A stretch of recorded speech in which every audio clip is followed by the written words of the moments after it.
Hi there. Today we are going to be talking about pigments in iridology.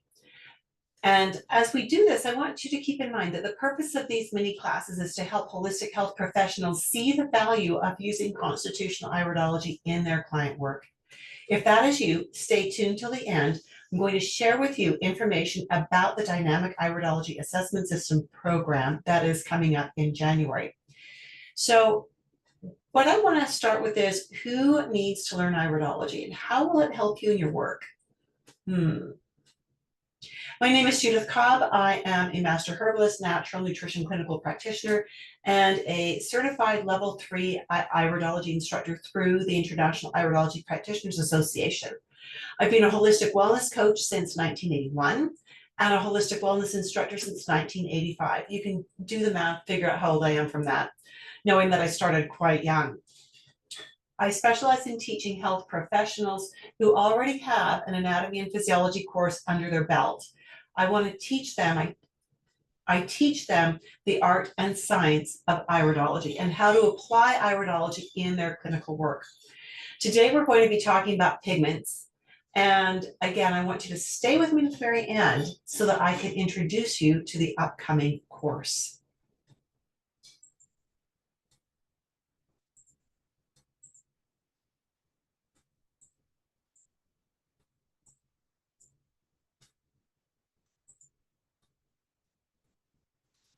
So I'm curious, what do you know about iridology? I'd love you to drop it in the comments and in the chats, wherever you're watching this.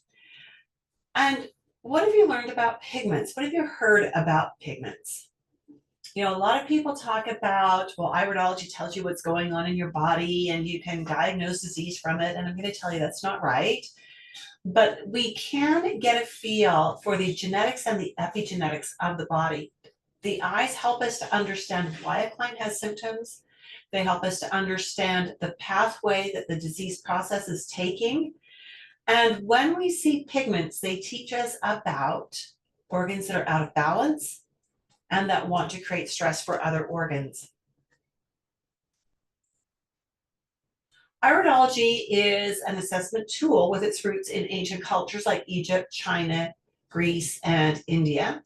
Much like pulse assessment from Ayurveda and from traditional Chinese medicine, and tongue assessment, and facial assessment from TCM, and even fingernail assessment. Unlike those assessment techniques, the iris assessment part of iridology does not focus on what's going on now, but instead teaches us about inherent predispositions. Think of this as a way of assessing epigenetics in general, where the strengths and weaknesses are inherently. When we couple that with the client's symptoms, we gain a deeper understanding of why he or she has those symptoms. When we layer that up with the family history, we get an even deeper understanding. Considering these inherent tendencies allows us, based on other training we might have, be it nutrition or herbology or aromatherapy, to make recommendations that will get the best results for the client. What I'm going to share with you now is a part of one of the lessons from the 50-hour course I teach called Dynamic Iridology Assessment System for Health Professionals.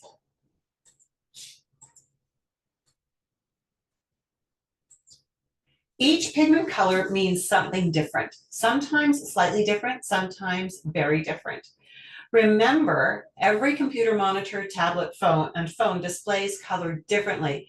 You'd think with all the technology that we've got, and with everything we know about tech, that we'd be able to build screens that show color accurately. Well, we've got orange, yellow, and red, and rust, and brown, and black to consider, and we've got different shades of some of those. For example, with orange, we've got fluorescent orange and dirty orange. So what pigment do you have in your eyes? Today, we've only got time to touch on a couple of the colors. Are you ready? Pigment refers to any color that is different from the base color of the iris. So we've got pigment washes and we've got pigment freckles as well. An iris might have no pigments, or it might have many pigments, both in quantity and color variation. So we might have loads of pigment that are all one color, Or we might have loads of pigments like we have with this eye, where we've got a great variety in the color of those pigments. Most of the time, a person will have one color family of pigment, for example, the brown toned pigments. Or a person may have many pigment colors like what you see in this example we're looking at right now. Pigments help us understand if one organ wants to influence another organ. For example, if the liver inherently wants to mess with the pancreas, or if the kidneys are genetically programmed to create issues with the lymphatic system, we're going to see that with the pigments. Understanding organs, their interactions with each other in an individual, is going to help us understand what's going on. As we add our understanding of anatomy and physiology and symptoms of disease processes, we can get to the roots of problems faster. And that will help us to create more on-target programs for our clients. The idea that pigments are the result of toxic exposure came from an early researcher. His name was Pastor Nils Liljeqvist in Sweden in the late 1800s. Now, we love Pastor Liljeqvist. He did some fantastic research, some really lovely research that we still use. His theory about pigments, however, was published without adequate study. And because of that, it's still in print. People still teach it. People still believe it, even though it has since been disproved. It's really important to remember pigments are not the result of toxic exposure. They are an indication of epigenetic potential. They show us where the body could run into trouble if care is not taken. Pigments cannot be cleansed out, fasted out, or supplemented out.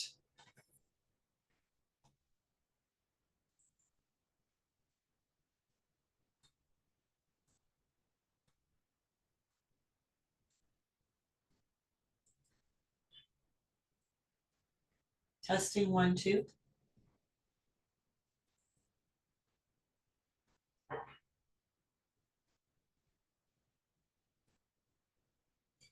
Sorry, just had a glitch there. I wasn't sure I had my microphone turned on. All right, so pigments may and do often surface over time. Again, under the influence of genetics, much like my hair has not always had gray in it, the gray surfaced over time as a result of genetics. Pigments in the irides often show up over time. We'll look at an example of this in a few minutes. There are other ways we are able to assess where the trouble spots are in the body right now. And yes, when we look closely, we can see pigments even in hematogenic irides. Can you see this little tiny pigment right here? That's important, as is the fact that the pigment is not evenly laid through the rest of this iris. This is a brown pigment in an hematogenic iris, so that's giving us lots of information. While we examine the idea of pigment showing up over time, remember that the lighting source, the camera, and text settings on the camera all impact the image. The overall color differences here that we're looking at right now are due to differences in technology, not fasting or cleansing or using a hyped up herbal remedy. Now, I'm a herbalist. I just think herbs should not be sold willy-nilly. I think they need to be used judiciously. Another issue with tech is that there are no two computer screens that display color exactly the same. What looks like rust on one screen will look like brown on another and dirty orange on yet another. While we often work from photos, it's so important to be able to at least be able to take a good look at the eyes face to face to get a good read on colors. You don't usually see people who do iris analysis on Facebook acknowledging the inaccuracy of tech, and that's a problem. These images are of the same iris taken 20 years apart. Notice the identifying markings. So we've got this marking that's really close to 12 o'clock. Both of these cameras are handheld, so they might not be totally level. We've got this little divot out. We've got it right here. We've got this little bit of markings here. That is sitting right here. I want you to notice, though, that two key differences here that all have to do with tech. The first is brighter light, smaller pupil stretches the iris fibers out. That is going to make markings look narrower. Okay. The second is the color of the light that was used. This is an LED light, which has a much more blue hue to it. This was an incandescent, which is much more yellow. That is going to alter the skin color and even the colors of the irides. I hope that makes sense. What I really want you to focus on now is noting that 20 years, the photo that was taken 20 years earlier does not have any pigment from the 30-minute to about the 42-minute mark. But in this more recent photo, again, 20 years in between, notice we have this pigment. This pigment has surfaced, and that is teaching us about things that want to be out of balance genetically, epigenetically, and it's teaching us which other areas are going to be affected by that. So we get two pieces of information from each pigment. The pigment color teaches us which organ wants to be out of balance, and the pigment placement teaches us which organs are going to suffer for it. I've never seen or documented pigment disappearing, but I've got loads of examples of pigment appearing over time. It's rarely does it happen quickly. It's always over time. Again, each pigment color teaches us about an organ that epigenetically wants to be out of balance. Can we say by looking at this pigment that an organ is out of balance? No, we cannot. This is the body telling us that something wants to be out of balance. If this person is doing lots of things right, good diet, good lifestyle, getting enough sleep, not doing any of the habits that would be toxic for his system, he may not have a problem. Those pigments might just be a warning sign. And so we can never look at the eyes and say that pigment means this is happening for sure. This toxicity is there for sure. This organ is not functioning properly for sure. Pigments have nothing to do with toxicity. That's old school stuff, and it's not accurate. They do suggest an epigenetic predisposition towards an organ being out of balance and an epigenetic predisposition to which other organs are going to be affected. So when we know that, we're going to talk about two of the primary colors, the 6 primary colors we see in pigments. So let's talk about the brown or rust. Brown and rust fit into the same category. Again, the first thing a pigment teaches us is which organ wants to be the troublemaker, which organ wants to be out of balance. The second thing is the placement of the pigment tells us which organ will be the recipient of the trouble, which pigment is, or which organ is going to suffer for this. Brown tells us the liver wants to be the troublemaker. Whether it is causing problems or not can only be ascertained by asking questions, talking to your client about their symptoms, even perhaps reviewing recent lab tests. I always ask my clients to bring in their most recent labs from their doctors. This is where having a solid understanding of anatomy and physiology comes in. Having a good lab test manual to refer to is also a good idea. So pop quiz, how many different things does the liver do? Drop that in the comments, and I'll kind of watch for comments to come in on the different channels where this will be placed, and we will see who comes up with the right answer. So in truth, if the liver isn't working well, it can affect any other organ or organ system, right? Because, okay, I'm going to give the answer to how many things the liver does. The liver does 500 different jobs that we know of so far. And every one of those jobs affects something else in the body. So the liver has an intimate relationship with every organ and every organ system in the body. So we need to be able to correlate symptoms with the possible root of the problem in order to make sound recommendations. Does that make sense? Yes, when we see indications of liver imbalance, we do need to address the liver. We may also need to do support for the organ that is taking a beating, right? I really appreciate what my constitutional iridology teacher, Bill Caradonna, taught me over 30 years ago. He was not my first iridology teacher, but he was my first constitutional iridology teacher. He taught me the irides don't give us answers. They teach us what questions to ask. So here we see this large brown pigment sitting in the lower part of this iris. And this is sitting in the kidney reaction field. So let's break this down. What are some symptoms of the liver not being happy? And what are some symptoms of the kidneys not being happy? I want you to think those things through. What could it look like if the liver was impacting the kidneys? What kinds of symptoms might you see? This client may not have any symptoms or any issues. She may be doing many things well that are keeping the liver and the kidneys happy, in which case that pigment is simply letting us know, it's showing us where issues could arise. So think of it as a warning that she should behave herself. If she's having symptoms, we now understand the basics of the physiology, how the liver and the kidneys should work together and how they likely are not. From there, we can dive deeper into nutrition, supplements, lifestyle, thought patterns, and beliefs, right? So we want to be asking questions. We're not just going to dive in with a diagnosis because we don't diagnose. We want to know what are her symptoms. And from there, then we need to know family history, surgeries, medications, stressors, diet, lifestyle.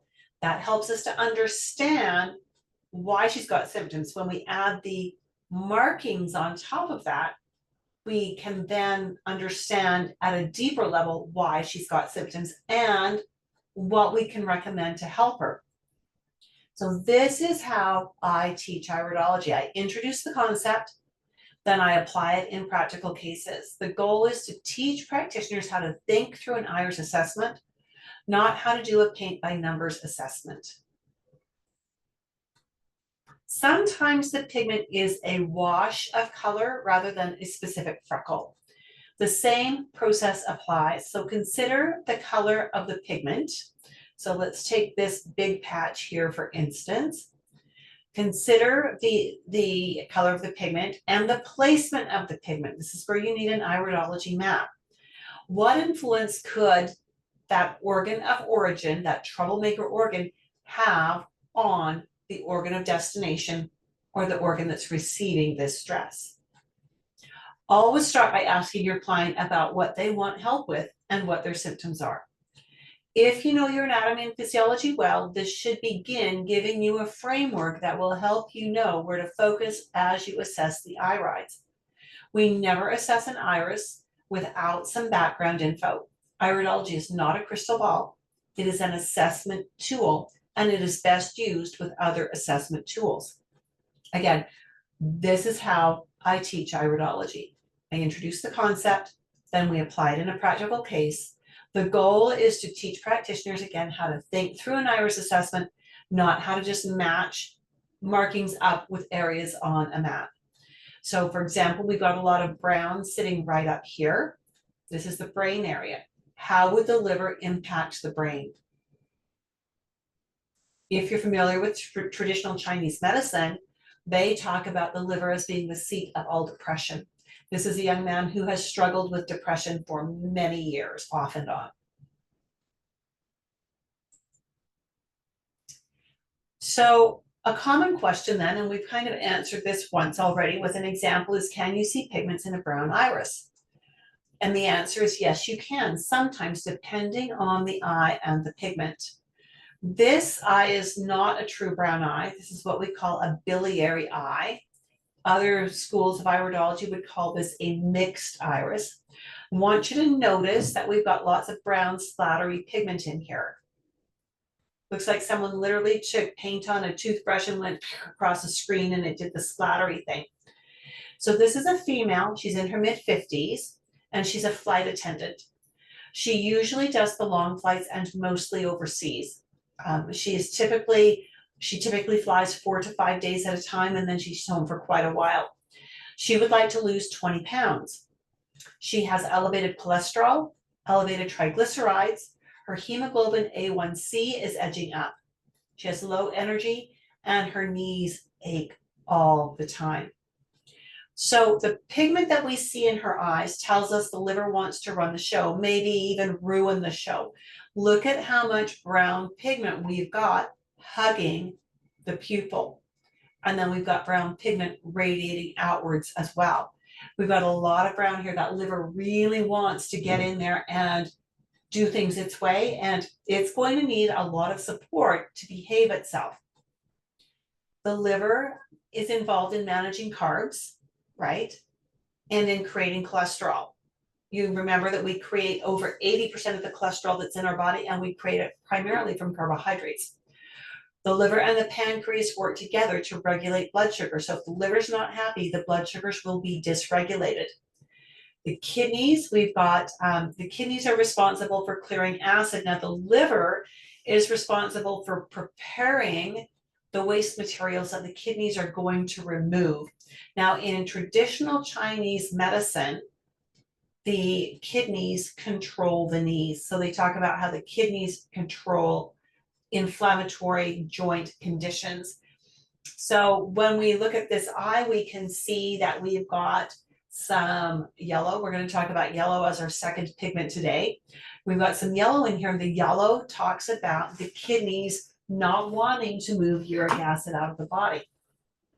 So here we've got a couple of different things pointing to the body not being able to clear acid and that leading to inflammation. We've got things pointing to her cholesterol, her triglycerides, her hemoglobin A1C. Her diet needs to be cleaned up.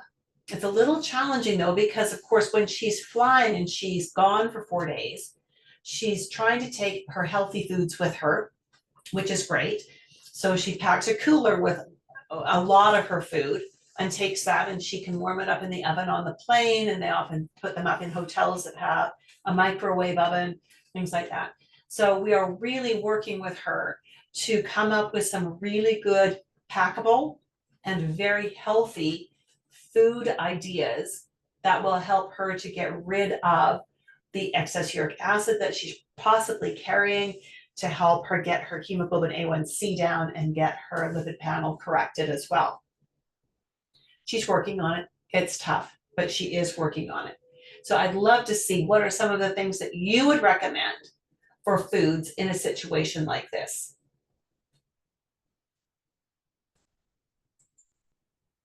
So did you see with that last case how we connected the liver and the kidneys? Liver has its jobs, but it also does things to help the kidneys or to prepare waste products for the kidneys, and the kidneys have to do their job. So we've got things going both ways. If the kidneys aren't doing their job of removing the acid, the liver's going to have a problem backing, it's going to get backlogged with its jobs of preparing things for the kidneys. So we've got it going both ways here.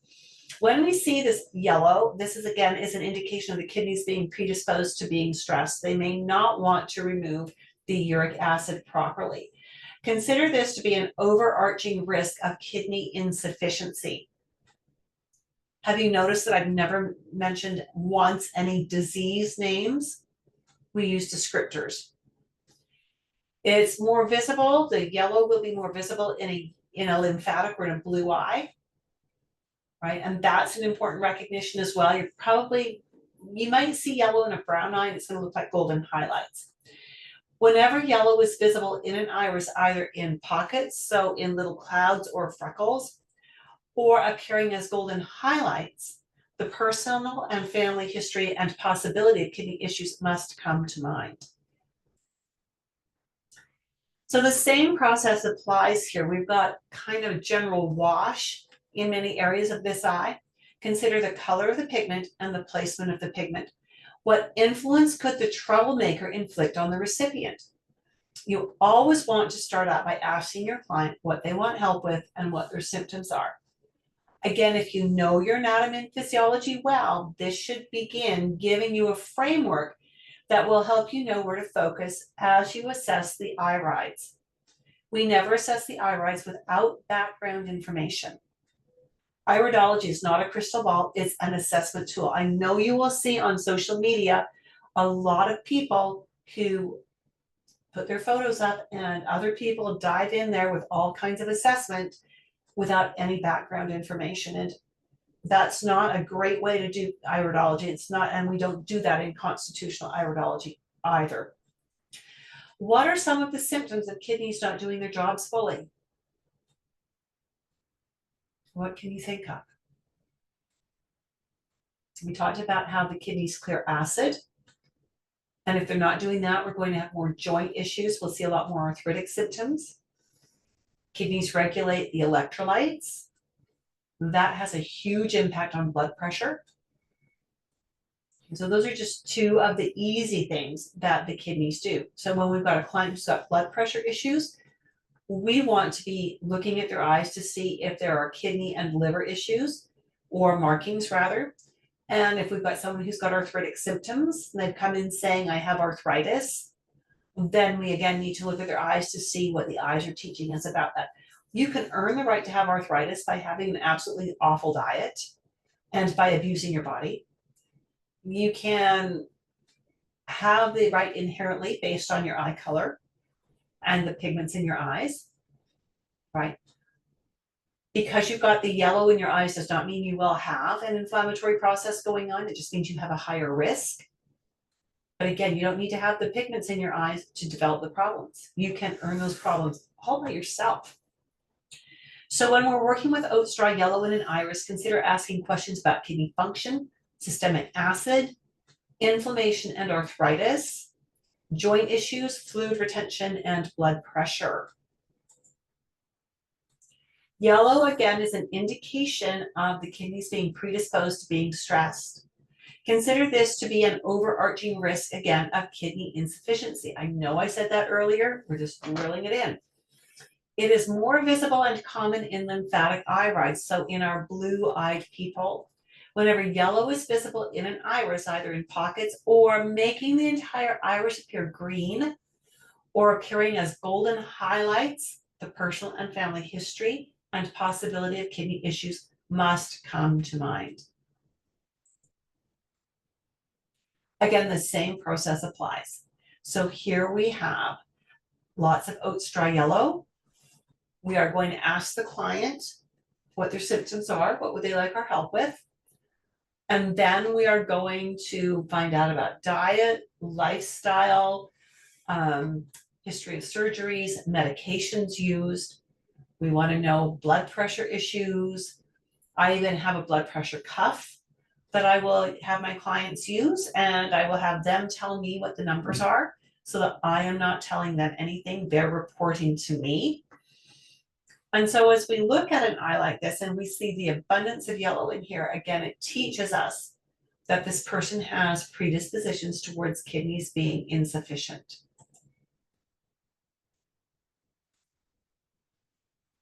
So when oat straw yellow is present, consider supporting the kidneys to help keep acid levels under control on an ongoing basis.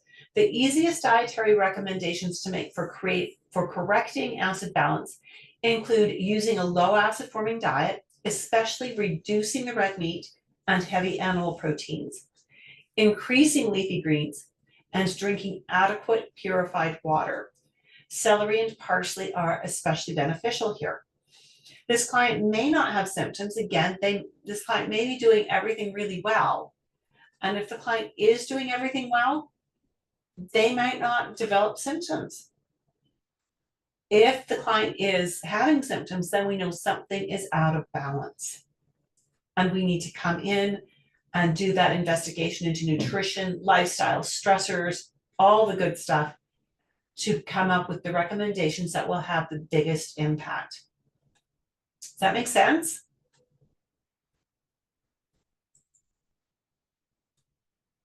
So this is a female client of mine. She's in her mid-50s, which is very young for the problem she has. She has had kidney failure and was able to resurrect her kidneys, if you will. She used to live in a different part of Canada, and she was working with a different herbalist back there, and he did a beautiful job of coaching her and supporting her, and she got her kidney function back quite well, got it up to where it was just into the normal range. When I saw her, she was on the downward trend again. She had been diagnosed with chronic kidney disease, and as we look at her eyes, we can see that she has some genetic tendencies towards kidney issues. She has the blue eyes, which suggests an increased risk towards acid imbalance in her blood. We have the yellow pigment, which says kidneys want to impact a lot of the body. We also have a shaded area in the kidney reaction field, which says the kidney inherently is less resilient. Right? And so we've got several indicators here from the irides that teach us about her genetic predispositions. We see indications of mineral imbalance, which again is often from the kidneys, right? So we've got some good things to work with here. We've been working with a lot of good kidney herbs. We've been working with some liver herbs as well. And our goal is to see if we can support her and get her off of dialysis. She does dialysis at home now 3 times a week. Our goal is to try to get her to where she doesn't need dialysis anymore.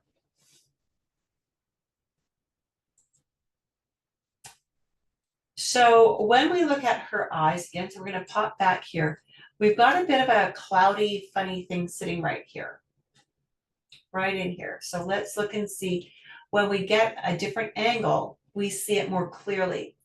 This is a definite indication that the liver is very cranky and has been for some time.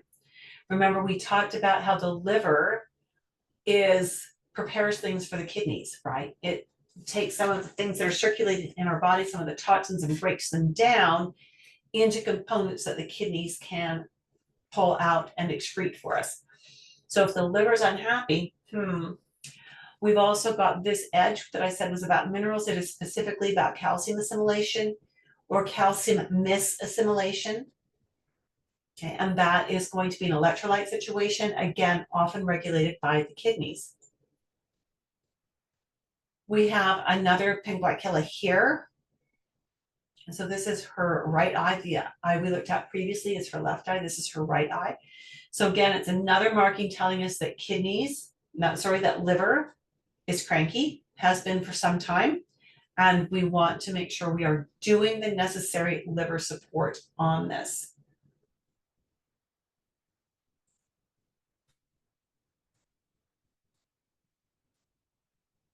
We have this marking as well, which is actually, this is a sclera marking. This is pointing to the liver reaction field. Right, so we know liver is probably the instigator of much of what's going on. Lots of information here in the sclera. We're not going to dive into that tonight, though. Here's another case study. This was a gentleman in his mid-60s. He had been diagnosed with type 2 diabetes and was on metformin. He has yellow and rust and brown in his eyes in various places. So we know we've got kidney, which of course is a risk factor with any kind of diabetes, right? Diabetes is hard on the kidneys. We now understand the liver and how it works with not just the kidneys to help excrete acid, but liver and pancreas work together to balance blood sugars. So he's a friend of the family, and he came in to see what I would say. He wasn't really interested in making changes. Even though he'd been diagnosed with type 2 diabetes, his brother has been diabetic for many years, and he just figured, well, if my brother's diabetic, I'm probably going to develop it too. His diet was not great growing up. I know the family quite well. And lots of sugary, white flour, sweet kinds of things. And when we met, when he came in, just to see what I would say, and we were talking about blood sugars and talking about dietary changes he could make that would be beneficial, he just said, well, I'm on metformin. That's controlling everything, and my wife takes care of all the cooking. And I thought, oh, heaven help him, right? His wife is lovely. She's a very lovely person. She's not preparing foods that are actually beneficial for someone with type 2 diabetes. So insulin resistance is a key factor in type 2 diabetes. It causes fat to build up in the liver. So when we've got type 2 diabetes, we have an increased risk of fatty liver disease. And this fat accumulation then intensifies the insulin resistance, and this creates a vicious cycle. The liver's role in regulating blood sugar is compromised, and that can lead to more severe liver damage over time. So here's how these are linked. With insulin resistance, when you have insulin resistance, your body's cells, including the liver cells, don't respond well to insulin, which is supposed to help them absorb glucose from the blood, right? Then we've got fatty liver disease. Insulin resistance causes more fatty acids to be released into the blood and then taken up by the liver, where they are converted into triglycerides and then stored as fat. This becomes a vicious cycle. The fat accumulating in the liver intensifies the liver's insulin resistance, which can make it harder for the liver to clear excess insulin from the blood. This imbalance leads to higher blood sugar levels that can damage the liver tissue over time, potentially leading to scarring or cirrhosis. So the liver is supposed to help regulate blood sugars by storing and releasing glucose as needed. When the liver's cells become fatty and insulin resistant, this process is disrupted, contributing to high blood sugar seen in type 2 diabetes. So the progression is fatty liver disease can progress to more serious conditions like cirrhosis, while type 2 diabetes can accelerate the progression of liver disease and sometimes all the way up to liver cancer. So when this gentleman said, yeah, he wasn't worried about it, he's taking metformin, I just wanted to cry, because he's just taking drugs and he's not doing anything to help himself. And there's so many indicators here that if we could do liver support, if we could do kidney support, and if we could do those through foods and maybe a few supplements, we might be able to backtrack and reduce the metformin and maybe get rid of it. I have had clients where we've been able to get rid of the metformin, right? Not that I can take them off it, but that the work we did brought their blood sugars into such a good balance that the doctors said, well, let's try taking you off and see what happens, right? This is another female client of mine. She's in her mid-30s. She came into me having been the gamut of specialists and special clinics. Depression and allergies were her concern. She's a personal trainer and a triathlete, so she works out a lot. Mid-30s, single, no kids, but she's taking care of her aging mom. Her mom was to the point where she couldn't live alone, so this woman took her mother in, and it was really not a good situation because the mother was in the early stages of dementia. And it meant that this woman struggled to leave her mom home alone for any period of time because she didn't know if the mother would be safe. So they eventually had to put the mother into a care facility where she would be safe. Now, this woman's diet was fairly clean, not enough calories, and also not enough of the right kinds of supplements going in.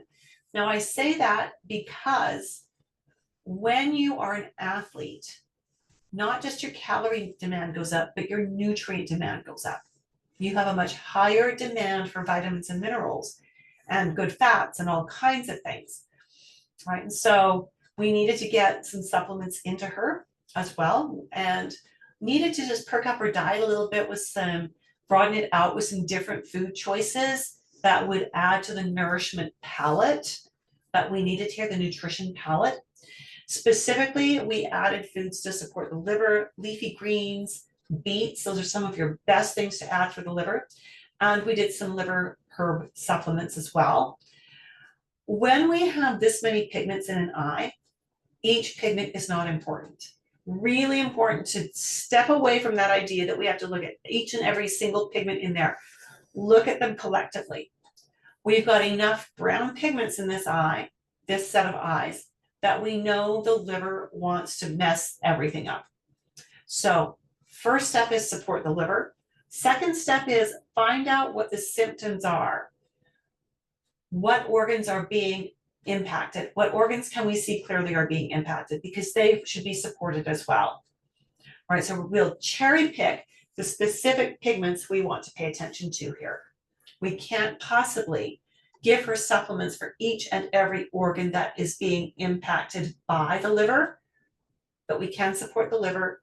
We can do more with her foods and then add specific supplements for any organs that are being negatively impacted, that are being visibly negatively impacted. Does that make sense? All right, so with that,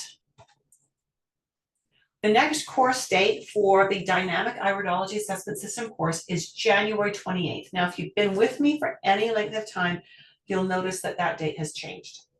We've changed the start date by 1 day, so you want to be aware of that. If you're a health professional and you've got that college level anatomy and physiology already, and you're interested in learning iridology at a clinical level with someone who has kept up with the research and the changes in iridology over the past 4 decades, and believe me, there have been a lot of changes, then reach out to me. Our next start date for the course is January 28th. That sounds like it's a long way off, but you and I both know if you're going to commit time and money to something, it needs to be added to your calendar with enough warning to plan around it, right? And so I invite you to grab that URL, iridology.education/course-info, or grab the QR code and let's get in touch. That's the easiest way to get to my calendaring page where you can schedule a time to speak with me about the course. So go to that URL. If you like what you see there, you'll see an invitation on that page to speak with me personally. Just a note, there's only about 3 call slots left for the rest of this week. So if you want to speak with me about this course with an eye to getting enrolled, and if you want to take advantage of the offers that I'm going to be making for this course as time goes on, then you want to grab that QR code or that link and come and speak with me about it. So if you've got a college level anatomy and physiology course with a grade of 80% or more, now that could be maybe you've done nutrition school like the Canadian School of Natural Nutrition, their A&P course counts. If you are a licensed massage therapist, your A&P counts. If you are a registered nurse or a practical nurse, your A&P counts, right? If you're a chiropractor, that counts as well. So the course has to be a minimum of 60 instructional hours, and you have to be able to have proof of it either through licensure as a massage therapist or a registered nurse, or if you've got a naturopath, if you're a naturopath that is regulated by your state or your province, then you've probably got proof of A&P. We'll need that as well. You want to learn iridology at a clinical level. You're not looking for a weekend workshop where you're going to learn surface stuff that's not going to let you go very deep, but you want to go deep. You want to understand not just what the markings are, but you want to be able to connect them and think through an assessment. You want to learn how to think through an iris assessment. There we go, not just a list of one-to-one markings and remedy correlations. You want to really think through this and understand what's going on. You want to study with a teacher who keeps up on current research. Not someone who stopped doing research 20 years ago and is teaching old stuff. And you want to learn from someone who's been practicing for 45 plus years and teaching for more than 40 years. So with that, my friends, I look forward to hopefully speaking with you soon.